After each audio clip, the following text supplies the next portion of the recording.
Em 1897, a Rainha Vitória celebrou o 60º aniversário de sua ascensão ao trono britânico. O mundo estava desfrutando de um período de paz e prosperidade como poucas vezes havia experimentado.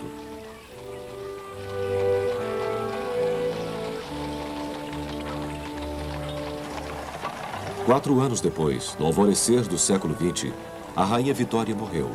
Chefes de Estado de todo o mundo compareceram a seu funeral.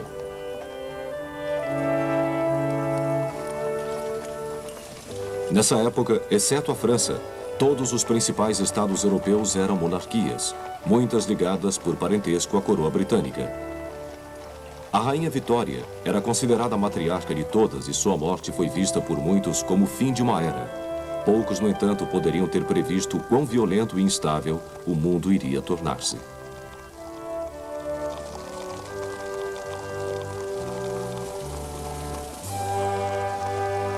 Em 1900, a maior parte dos assuntos mundiais ainda estava centrada nas principais nações europeias.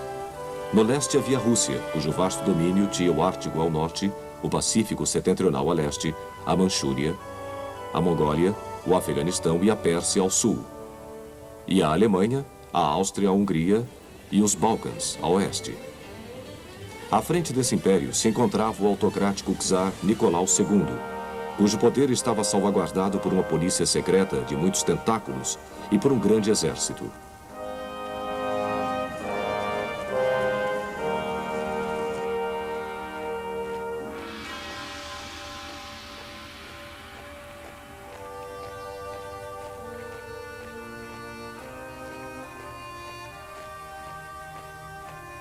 As cidades da Rússia Ocidental eram tão cosmopolitas quanto qualquer outra da Europa, desfrutando de rica abundância no campo das artes.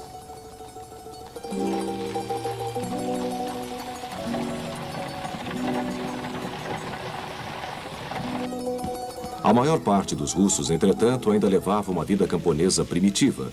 A servidão que mantinha os camponeses presos à terra como virtuais escravos havia sido abolida apenas há 20 anos antes. E a grande maioria dos russos ainda tinha pouco que dizer sobre assuntos políticos. Havia um largo setor industrial que, porém, comparado ao da Europa Ocidental, era muito atrasado. Próxima da Rússia, a Áustria-Hungria não passava agora de uma sombra do que fora, especialmente desde a derrota para a Prússia em 1866. Ali, outro imperador, o idoso Franz Josef, governava uma agitada mescla de austríacos, húngaros e polacos e dominava as raças multilingües dos Balcãs ao sul. O brilho de sua corte em Viena não conseguia disfarçar as crescentes divisões nacionais dentro do império.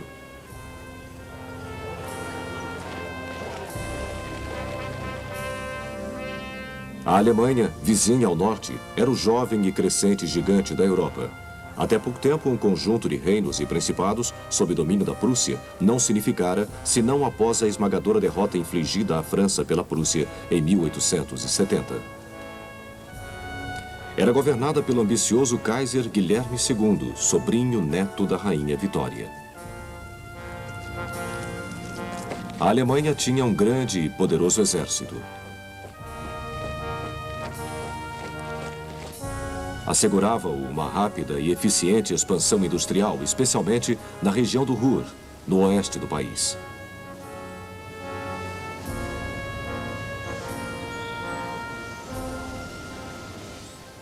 A França era a maior república da Europa. Os franceses divertiam-se em casa com Paris segura de sua reputação de capital do entretenimento da Europa e aumentavam e consolidavam suas possessões coloniais na África e na Indochina.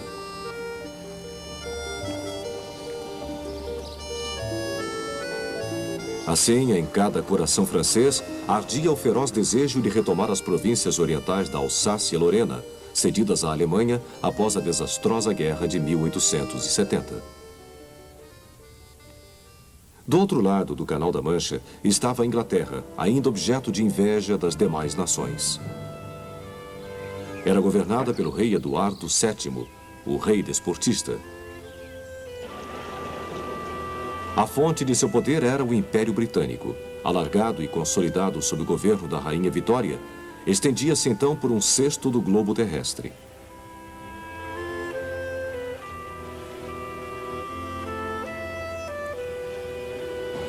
O Império beneficiava-se sobretudo do comércio. As matérias-primas eram trazidas à Inglaterra para alimentar-lhe a potente indústria que inundava de bens o mercado mundial.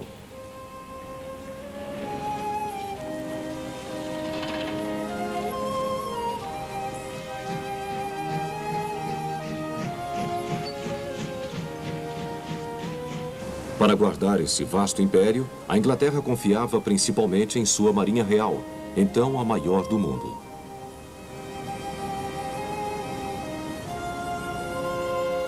Fora da Europa, duas potências emergentes aguardavam o momento de alçar voo.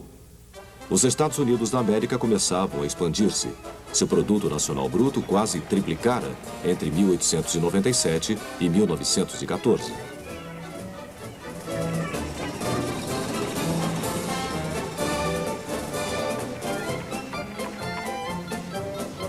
Esse crescimento econômico era acompanhado de rápido crescimento da imigração.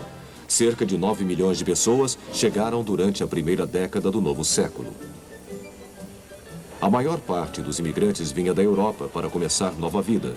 Sua determinação em dar as costas ao passado muito contribuiu para influenciar a política exterior isolacionista dos Estados Unidos da América. A vastidão do país, de território ainda em grande parte virgem, permitia absorver facilmente os imigrantes.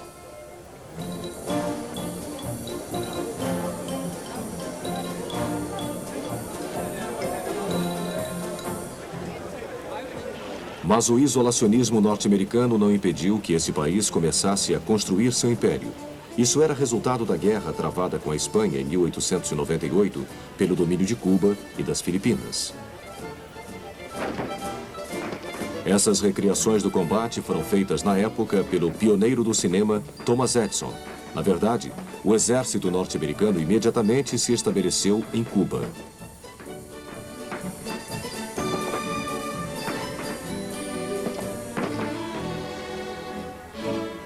O futuro presidente Teddy Roosevelt, visto aqui à esquerda, deixou seu posto de governo para comandar com grande ímpeto em Cuba seus Rough Riders.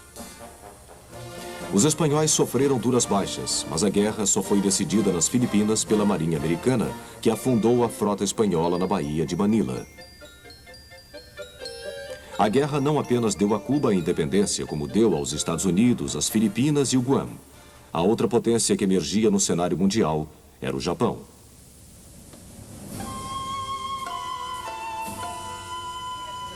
Em 1894, ele travara guerra com a China, que ainda era uma sociedade medieval se comparada ao Japão. Este abraçara incrivelmente nos últimos 40 anos a tecnologia ocidental.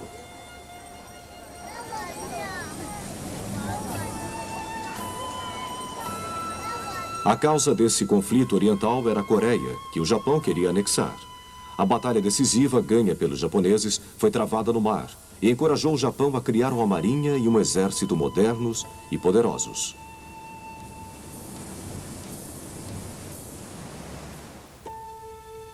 Na Europa, a rivalidade colonial girava em torno da África. A Inglaterra tinha a maior fatia deste continente, seguida da França. A retardatária Alemanha tinha colônias de tamanho considerável. Outras potências imperiais eram a Bélgica, Portugal, a Espanha e, finalmente, a Itália. Em 1900, quase toda a África já estava dividida. Particularmente, o Kaiser Guilherme II tinha inveja das possessões inglesas na África. Por isso, ele ficou satisfeito quando, em 1899, estourou na África do Sul a guerra entre os Boers, que queriam libertar-se e construir uma república própria, e os ingleses. Apoiados pelos alemães, que forneceram fuzis e outras armas, os Boers inicialmente infligiram uma série de derrotas ao exército britânico. Eles constituíam um sério adversário para um exército que se considerava quase invencível em guerras coloniais.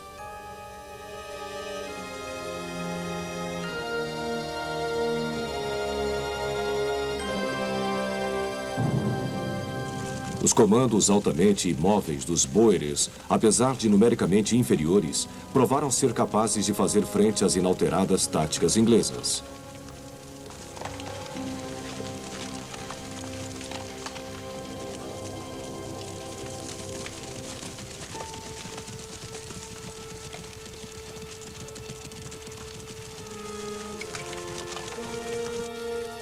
Os ingleses foram forçados a mandar dezenas de milhares de reforços, muitos do Império, para a África do Sul. Eles também adotaram táticas mais móveis. Mas apesar de se verem forçados a recuar, os Boers se recusavam a desistir, e a guerra se prolongou com os ingleses perseguindo um comando após outro.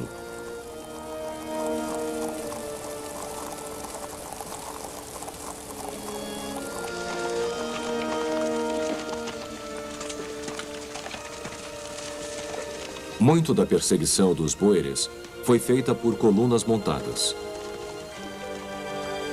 Os homens dos comandos britânicos aprenderam a sobreviver fora de seu país, como os Boeres. Muitos comandantes dessas colunas se tornariam os grandes generais da Grande Guerra de 1914 e 1918. As lições eram aprendidas na África do Sul da forma mais difícil, e posteriormente iriam provocar reformas de longo alcance no exército britânico. Cada vez mais os Boeres se viam encurralados. O apoio moral alemão, que azedou suas relações com a Inglaterra, não foi suficiente para fazê-los vitoriosos. Em 1902, os Boeres finalmente se renderam. A Alemanha enfrentou a França também em Marrocos, no noroeste da África, que era considerado área de influência francesa na África. Em 1905, o Kaiser chegou até a visitar o sultão de Marrocos.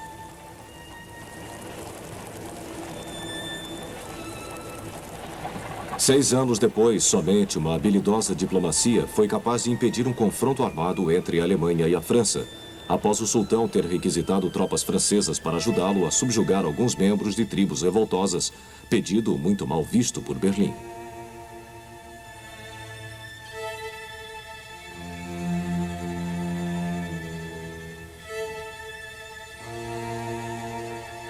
A guerra, entretanto, estourou na África do Norte em 1911. Trípoli, antigo nome da Líbia, era um entreposto do então decadente Império Otomano e era cobiçada pela Itália, que possuía ali muitos colonos. Os italianos invadiram Trípoli, alegando maus tratos infligidos pelos turcos. Após os primeiros sucessos contra o exército turco, os italianos se viram forçados a uma guerra de guerrilha contra os árabes no interior. Finalmente, contudo, Trípoli tornou-se colônia italiana.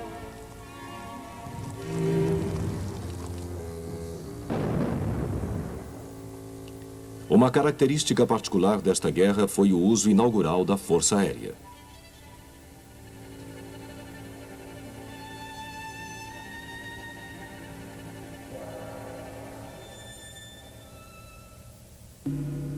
Do outro lado do mundo, a rivalidade colonial provocava outra guerra, desta vez entre a Rússia e o Japão.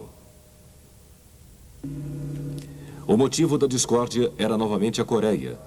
Os russos estavam colonizando a Manchúria e queriam estender sua influência à Coreia, então japonesa.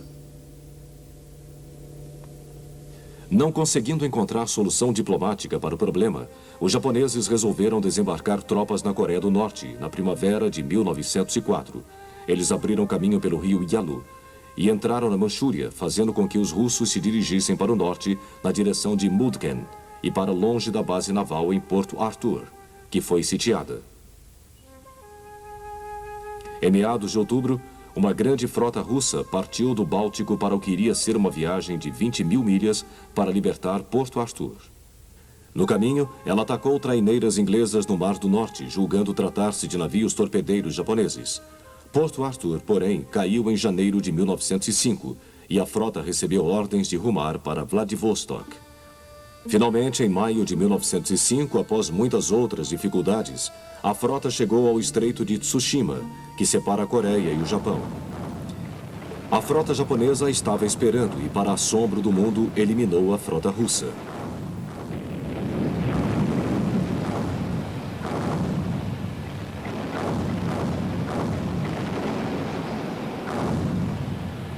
Dos 38 navios de guerra russos, apenas 3 conseguiram chegar a Vladivostok.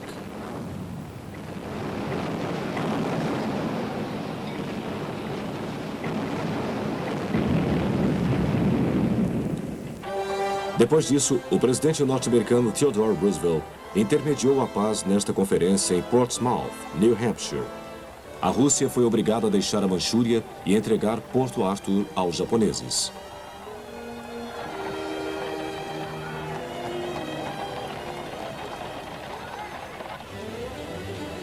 Essa derrota humilhante foi a gota d'água para o descontente povo russo que acabara de ver o exército czarista matar centenas de manifestantes pacíficos em São Petersburgo em janeiro de 1905, no que ficou conhecido como Domingo Sangrento.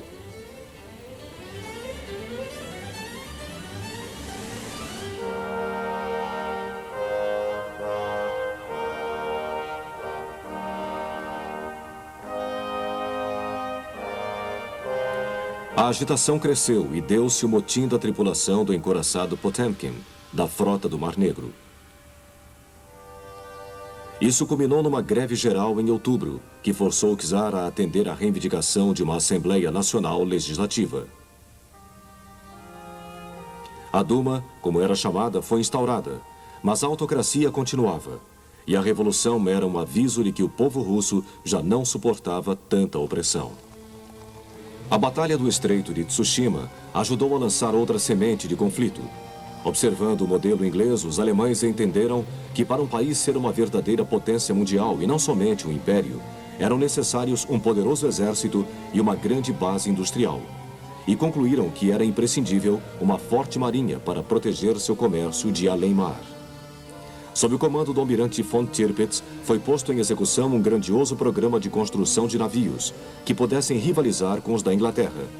Nessa época, os navios de guerra eram munidos de armas de tamanhos variados, mas o Estreito de Tsushima demonstrara que eram as mais capazes de decidir uma batalha. Consequentemente, surgia um novo tipo de navio, inteiramente equipado com armas de grande porte, o couraçado, cujo primeiro exemplar, o couraçado HMS, fora lançado pelos ingleses no início de 1906. Do dia para a noite, esse navio tornou todas as principais embarcações existentes obsoletas e possibilitou a von Tirpitz modernizar sua frota.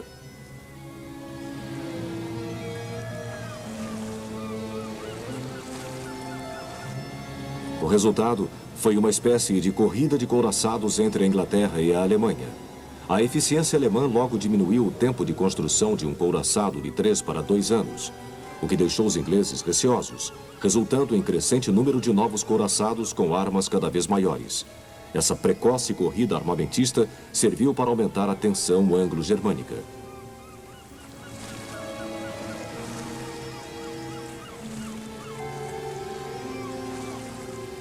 Outras nações também sucumbiram à febre dos couraçados. E por volta de 1914, todas as marinhas de expressão mundial os possuíam.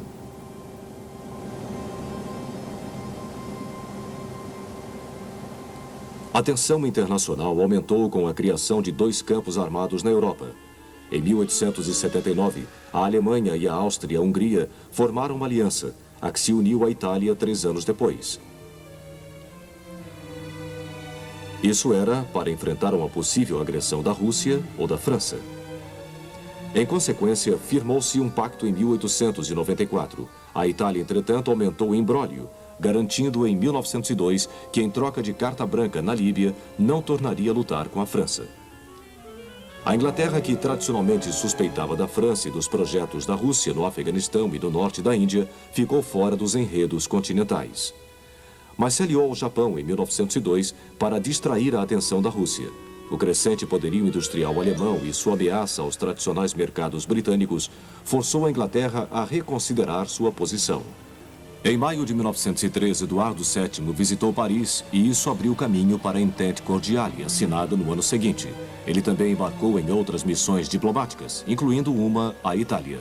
Em 1907 surgiu a Aliança Anglo-Russa. As peças rivais estavam agora dispostas no tabuleiro, contudo era nos Balcãs que residia o verdadeiro problema. Durante séculos, grande parte da região do Oriente Mediterrâneo fez parte do Império Otomano, que era governado pelo sultão turco. Aos poucos, no decorrer do século XIX, o domínio turco dessa área foi retrocedendo, isso em grande parte pelo enfraquecimento da vontade turca. De fato, por volta de 1870, a Turquia ficou conhecida como a enferma da Europa.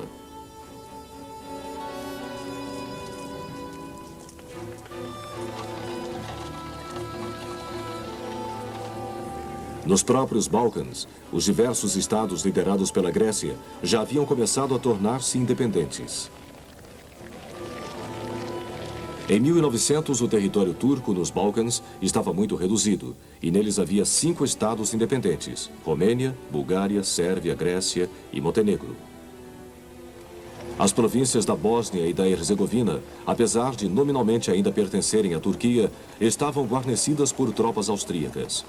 Em 1908, houve um golpe de Estado na Turquia, e um grupo de oficiais reformados do exército, os jovens turcos, chegaram ao poder.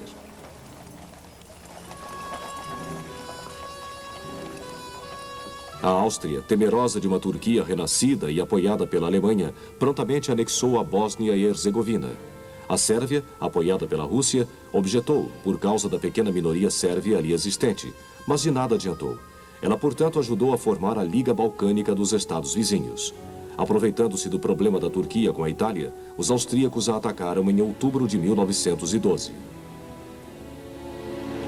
Os turcos mobilizaram mais tropas, mas frente à determinação da Liga Balcânica, começaram a perder terreno. Assim como em outras guerras dessa época, muitas nações enviaram observadores militares para tentar extrair lições que pudessem enriquecer seus conceitos militares.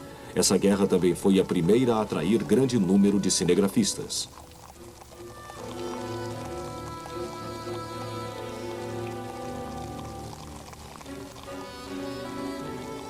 Em maio de 1913, os turcos foram expulsos da Europa, exceto das pequenas possessões do Estreito dos Dardanelos e em torno de Constantinopla. As principais potências, nenhuma das quais apoiara a guerra, intervieram nesse momento para redigir o acordo de paz. O antigo território turco foi dividido entre a Grécia, a Bulgária e a Sérvia, e foi criado o novo estado da Albânia. Mas em junho, a Bulgária, que ganhara menos território e queria mais, atacou as tropas gregas e sérvias na Macedônia. Então a Romênia atacou a Bulgária e os turcos se juntaram a ela. Forçada a lutar em várias frentes, logo a Bulgária foi derrotada. Os demais estados regionais, incluindo a Turquia, saíram vitoriosos dessa Segunda Guerra dos Balcãs.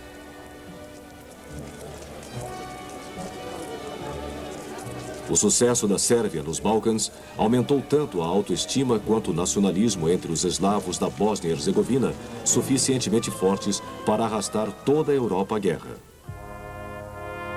Em 28 de junho de 1914, em Sarajevo, capital provincial da Bósnia, uma bomba foi atirada num carro que passava. Seus ocupantes, nada menos que o herdeiro do trono austro-húngaro, o arquiduque Francisco Ferdinando e sua esposa, não foram atingidos. Tranquilos, eles continuaram a visita oficial. Poucas horas depois, o filho de um fazendeiro da Bósnia, Gravilo Princip, avançou na direção do carro real e feriu mortalmente com tiros de pistola o casal austríaco. Princip foi preso imediatamente.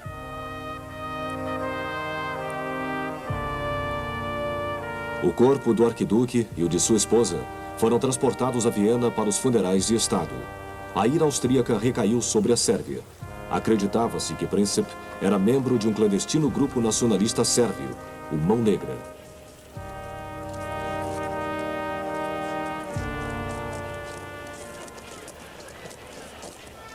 Por consequência, em 23 de julho, depois de consultar a Alemanha, os austríacos deram um ultimato à Sérvia.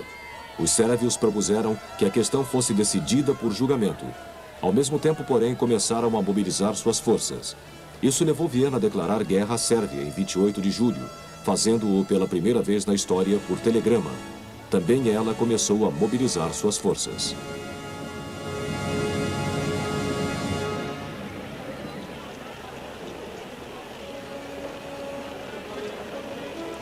Os trens com tropas austríacas começaram a se locomover.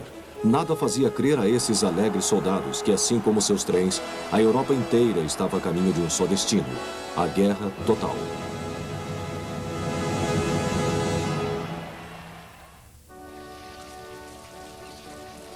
No fim de julho de 1914, menos de 5 semanas após o assassinato do herdeiro de seu trono, as tropas austro-húngaras começaram a invadir a Sérvia.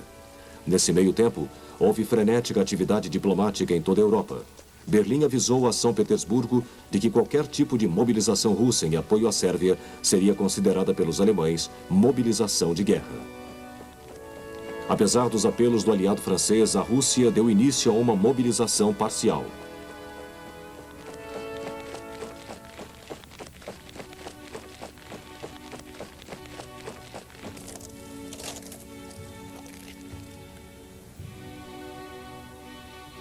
As armas austríacas começaram a bombardear a capital sérvia, Belgrado, em 30 de julho de 1914.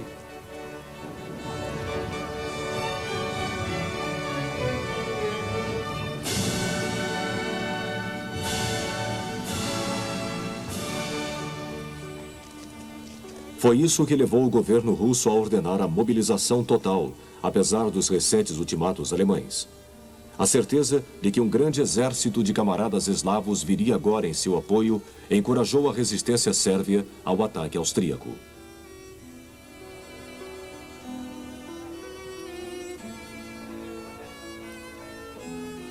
O Kaiser e seu governo, entretanto, falavam sério e estavam tão intimamente ligados ao aliado austríaco que era impossível não apoiá-lo.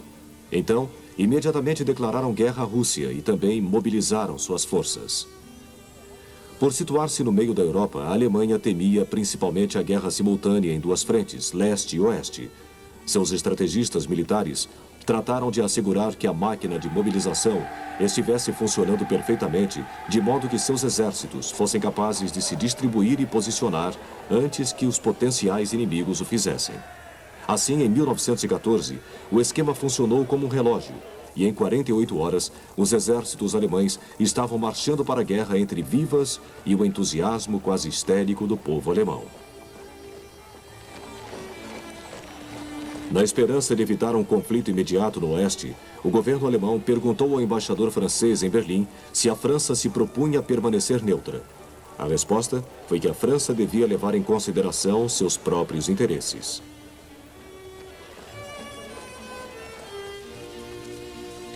Em 1º de agosto, a França, consciente de sua aliança com a Rússia e ameaçada pela mobilização alemã, também começou a se preparar para a guerra. Isso foi a gota d'água para o governo alemão. Seus trens de transporte de tropas correram para o oeste, bem como para o leste, e a guerra com a França foi declarada em 3 de agosto. A peça final do quebra-cabeça era a Inglaterra. Porque suas alianças com a França e a Rússia não a obrigavam a auxiliá-las em tempo de guerra, ela de início tomou posição neutra. Por isso foi possível a seu povo desfrutar totalmente o feriado de verão na segunda-feira, 3 de agosto. No dia seguinte, tropas alemãs entraram na neutra Bélgica. Como uma Alemanha todo-poderosa no continente era algo contrário aos interesses ingleses, o governo britânico invocou um tratado de 1839 sobre a neutralidade belga. Deu-se um ultimato para que a Alemanha se retirasse. Esta rejeitou o ultimato, e nessa noite também a Inglaterra entrou na guerra. Como o povo dos demais países, o inglês saudou-a com alegria quase frenética.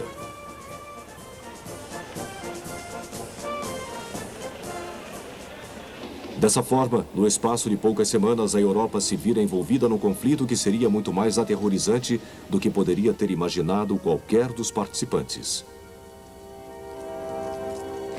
As nações distribuíam suas forças e cada uma o fazia segundo um plano cuidadosamente traçado para derrotar o inimigo.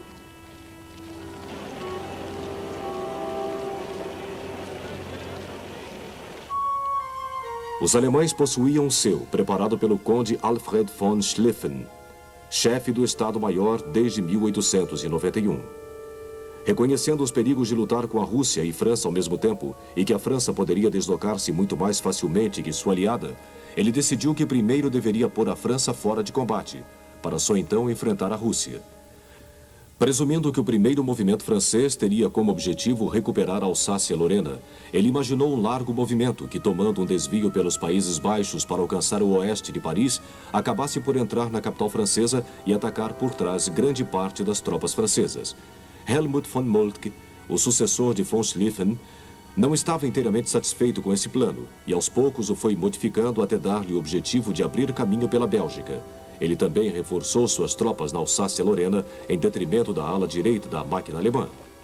O exército alemão era um instrumento altamente eficiente, bem treinado e dotado de eficiente Estado-Maior. A disposição uniforme das tropas nas fronteiras era prova de sua meticulosa preparação. As armas e o restante do equipamento também eram de muito boa qualidade.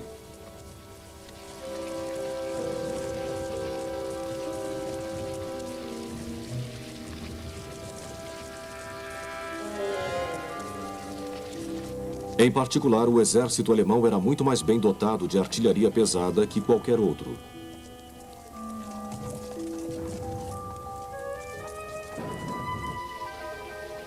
Segundo teóricos do pré-guerra, o fato de a força do exército francês, seu élan, ou vigor, residir sobretudo num elevado moral, tornava-o mais eficiente para atacar que defender.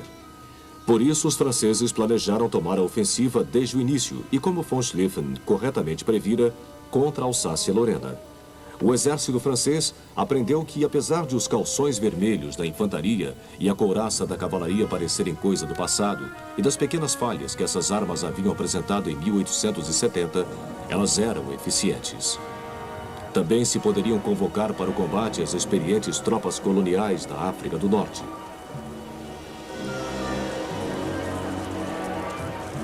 A mais importante arma do exército francês era, sem dúvida, a de disparo rápido, a melhor peça de campo dessa época. Diferentemente dos exércitos continentais, o exército britânico era em grande parte composto de soldados não profissionais. Por conseguinte, era menor, estando a maior parte dele voltada para a defesa do Império. Este exército aprendeu muito com a Guerra dos Bóeres e se aproximara muito, especialmente a infantaria, em que cada soldado era treinado para disparar 15 tiros por minuto. Ele finalmente adotara a prática europeia de ter Estado-Maior próprio. Além disso, também o sistema de abastecimento do exército britânico melhorara muito, em decorrência da experiência de guerra na África do Sul. Foi acordado com os franceses que uma pequena força seria imediatamente enviada para a França. Mas a França considerava a Marinha Britânica sua mais importante contribuição para o esforço de guerra. Por acaso, em 10 de julho, a frota britânica fora reunida para a revista do rei, então Jorge V. Isso incluía a convocação dos reservistas por causa do agravamento da situação internacional. Poderiam, assim, ser rapidamente enviados para os postos de guerra.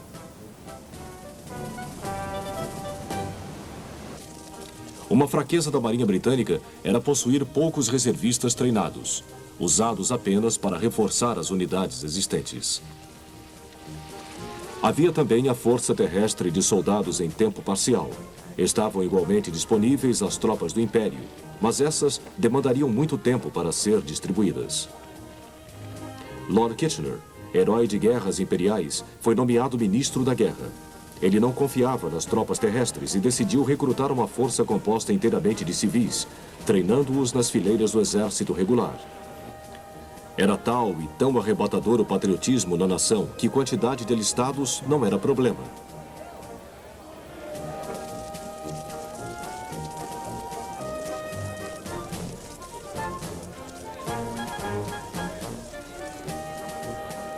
Entretanto, ainda seriam necessários alguns meses para treinar e equipar essa nova força para a guerra.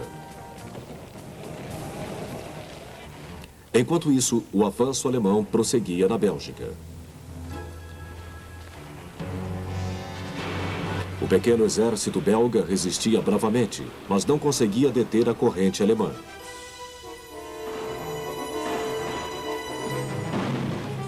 Logo, as tropas alemãs estavam junto aos grandes fortes de Liège, chave das defesas belgas. Foi então que a artilharia pesada alemã se revelou. Os fortes foram bombardeados até a rendição.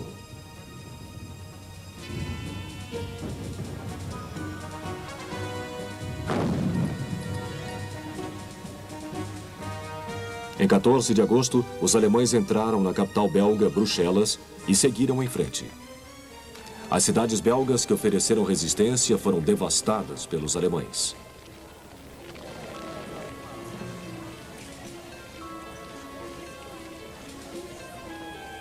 Outras, incluindo Bruxelas, permaneceram praticamente ilesas.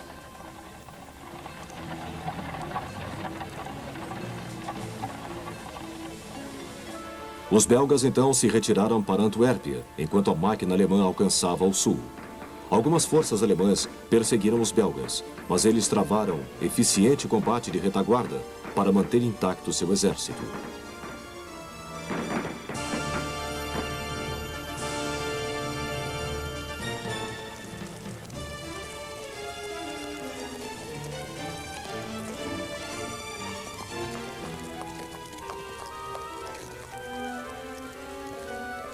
A máquina alemã gerou grande número de refugiados. As pessoas deixavam suas casas temerosas do que lhes poderia acontecer caso permanecessem.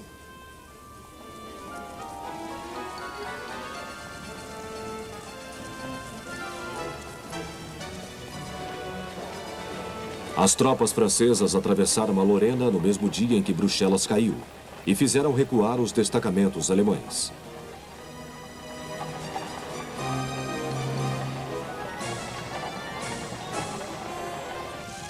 Começava assim a Batalha das Fronteiras, que foi marcada por um ataque francês e um contra-ataque alemão. No fim, foram as metralhadoras e a artilharia pesada que falaram mais alto, e os franceses recuaram após sofrer 300.000 baixas em 2 semanas de combate.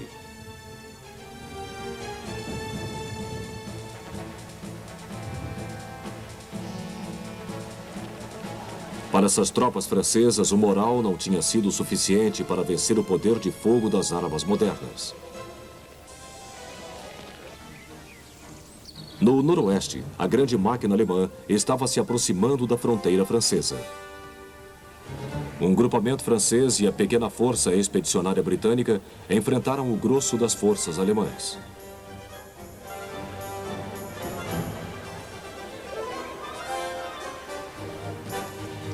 Em Mons, em 23 de agosto, os alemães experimentaram pela primeira vez o poder de fogo da infantaria britânica, sofrendo duras perdas e acreditando que os ingleses possuíam muito mais metralhadoras do que as 2 que efetivamente tinham por batalhão.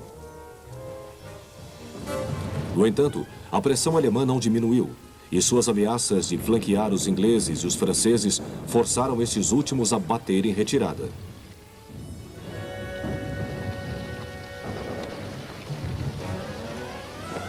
Durante as 2 semanas seguintes, os alemães perseguiram na direção sul as 2 forças aliadas. Ambos os lados sofriam com o forte sol de agosto. Os ingleses tornaram a enfrentar os alemães agora em Le Cateau, sobretudo porque estavam muito exaustos para seguir adiante, o que porém não significava que estivessem demasiado cansados para lutar. Depois a retirada prosseguiu. Nem tudo, no entanto, ia bem com os planos de Schlieffen. Tropas tinham de ser destacadas para sitiar Namur e Antuérpia. O atropelo das tropas e sua exaustão dos intermináveis dias de marcha só fizeram redobrar as dificuldades. Pior, a máquina alemã, que começava a reduzir-se, estava avançando para o leste e não para o oeste de Paris, ao perseguir as forças franco-inglesas, enquanto a parte do exército alemão situada mais a oeste se aglomerava cada vez mais nos arredores. Nesse ínterim, os franceses tinham formado apressadamente outro exército na região de Paris, sob o comando do general Gallieni, governador de Paris.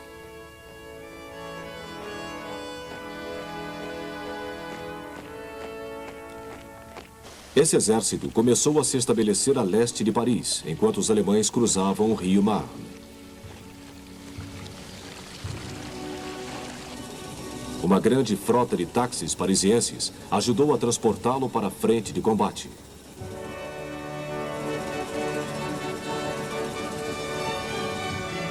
O exército de Gallieni atacou pelo flanco a parte das tropas alemãs situada mais a oeste. Surpresos, esses destacamentos alemães recuaram para o norte. E logo também o restante das forças germânicas foi atacado. E a retirada foi geral. As tropas francesas e inglesas, ainda que cansadas, reiniciaram a marcha. O milagre do Marne destruiu os planos de Schlieffen.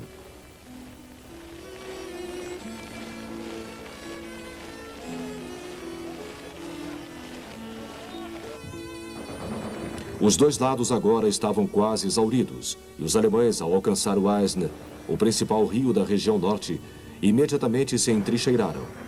As débeis tentativas aliadas de removê-los falharam, e em meados de setembro, ambos os lados fizeram uma breve pausa para tomar fôlego.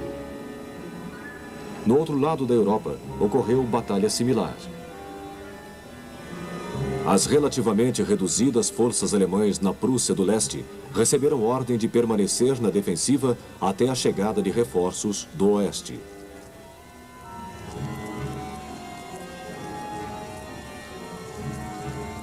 A Áustria-Hungria, aliada alemã, tinha ideias diferentes. Para começar, ela já estava envolvida no ataque à Sérvia.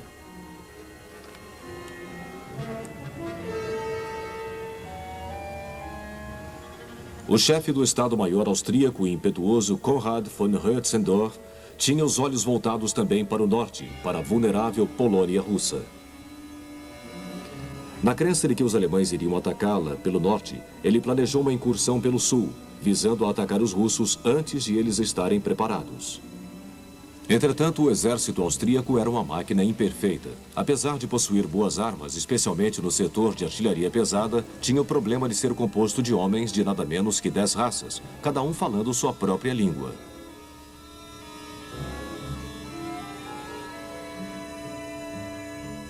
Os russos também tinham uma estratégia ofensiva baseada na posição da Polônia. Um exército iria atacar pelo norte e outro pelo oeste, para dividir e desbaratar as forças alemãs na Prússia do Leste. Um terceiro atacaria pelo sul, a Galícia austríaca, para deter as forças austríacas ao norte dos Montes Cárpatos.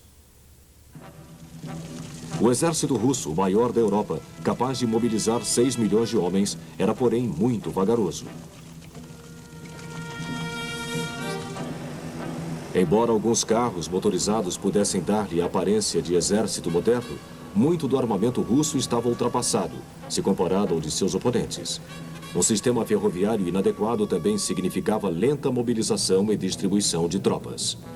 Corrupção e incompetência eram comuns entre os oficiais superiores russos, e poucas lições da guerra russo-japonesa permaneciam em sua memória. Suas fileiras e colunas eram na maioria compostas de camponeses analfabetos, que, no entanto, tinham muita coragem e resistência, qualidades que seriam duramente testadas. O ataque austríaco à Sérvia não saiu como planejado. Um dos problemas foi que a maioria dos soldados que estavam nessa frente eram originários da Bósnia, e o comando austríaco temia utilizá-los contra os sérvios. Com as duas recentes guerras nos Balcãs, os sérvios tinham adquirido mais experiência de combate que seus oponentes. Os sérvios possuíam outra vantagem. Lutavam em terreno favorável à defesa. Investindo em costa acima, os austríacos eram normalmente pegos de surpresa por repentinos contra-ataques sérvios.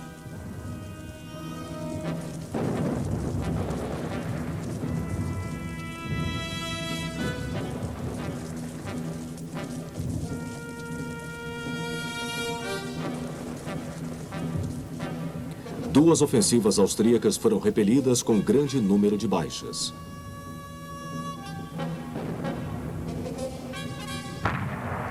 A superior artilharia austríaca não era suficiente para equilibrar o confronto. Após 6 semanas, as tropas austríacas tinham recuado para o ponto de partida. As coisas se passaram um pouco melhor na Galícia.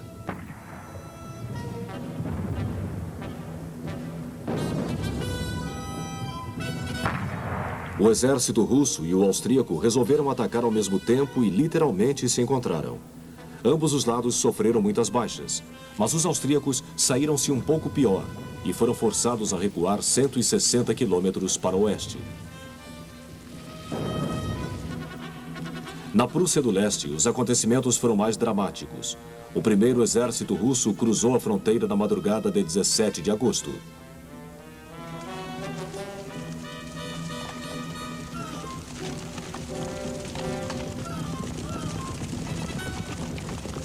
3 dias depois, após abrirem caminho entre os postos avançados alemães, os russos atacaram o principal corpo do 8º Exército Alemão em Gumbinnen e obrigaram-no a bater em retirada. O 2º Exército Russo, pensando que o 1º Exército estivesse nesse momento obtendo uma vitória decisiva, começou a atacar pelo sul a Prússia do Leste. Infelizmente, o 1º Exército não fizera nenhum ataque após a Batalha de Gumbinnen. A essa altura, o comando alemão foi substituído por Paul von Hindenburg, visto à esquerda, e pelo chefe do Estado-Maior, Erich von Ludendorff, uma combinação que se mostrou formidável. Eles assumiram em 23 de agosto e afirmaram já ter elaborado planos para conter o lento avanço do 2º Exército Russo.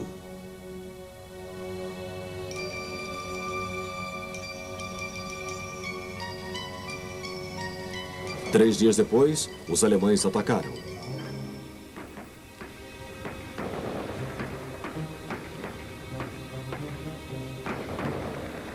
Sua tarefa foi inicialmente facilitada pela prática russa de transmitir mensagens sem nenhum tipo de código por seus poucos rádios primitivos, que eram utilizados pelo alto comando. Consequentemente, os alemães tinham um quadro preciso das posições e intenções russas.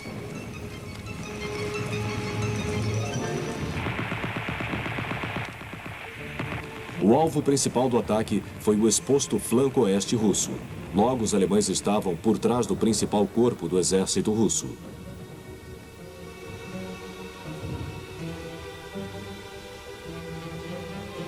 O 2º Exército Russo começou a desbaratar-se e seus sistemas de comando e controle se viram enredados em crescente confusão.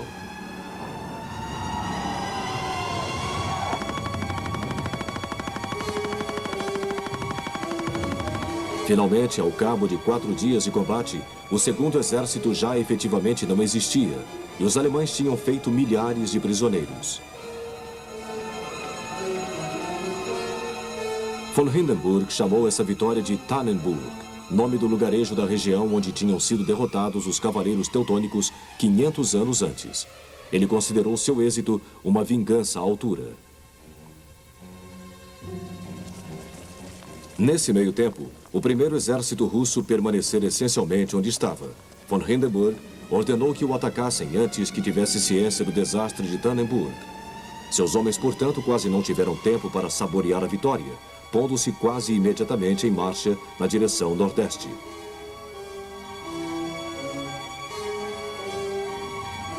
Os russos estavam próximos dos lagos Masurianos, e era nesse difícil terreno pantanoso que os alemães pretendiam encurralá-los.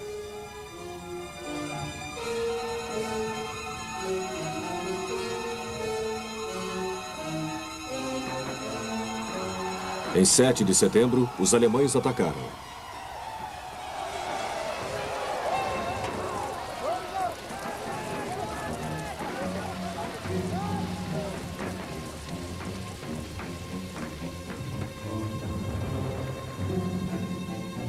Grande parte do exército russo conseguiu fugir, não contudo sem sofrer grandes baixas e perder muito equipamento. Os russos recuaram pelo rio Niemen, deixando um rastro de destruição. Os alemães contentaram-se em parar na fronteira.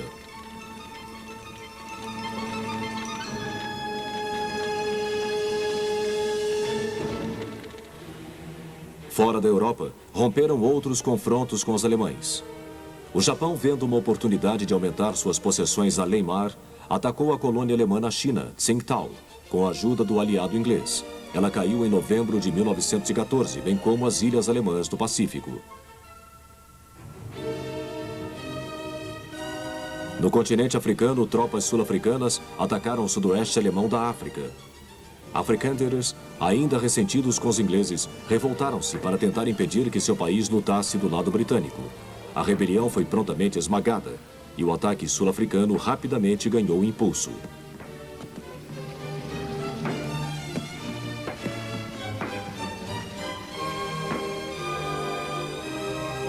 Essas campanhas e outras que estavam por suceder começavam a dar à guerra seu aspecto global. As frentes decisivas, todavia, permaneceram na Europa. Aí, como em nenhum outro conflito travado em áreas povoadas, a população civil, além dos homens em armas, começou a padecer horrores nunca antes imaginados. Tanto no Oriente como no Ocidente, os primeiros planos de guerra em grande parte falharam. E isso deixava claro que a difundida crença de que a guerra acabaria no Natal era demasiado otimista. A pergunta que cada lado estava se fazendo nesse momento era: o que fazer a seguir?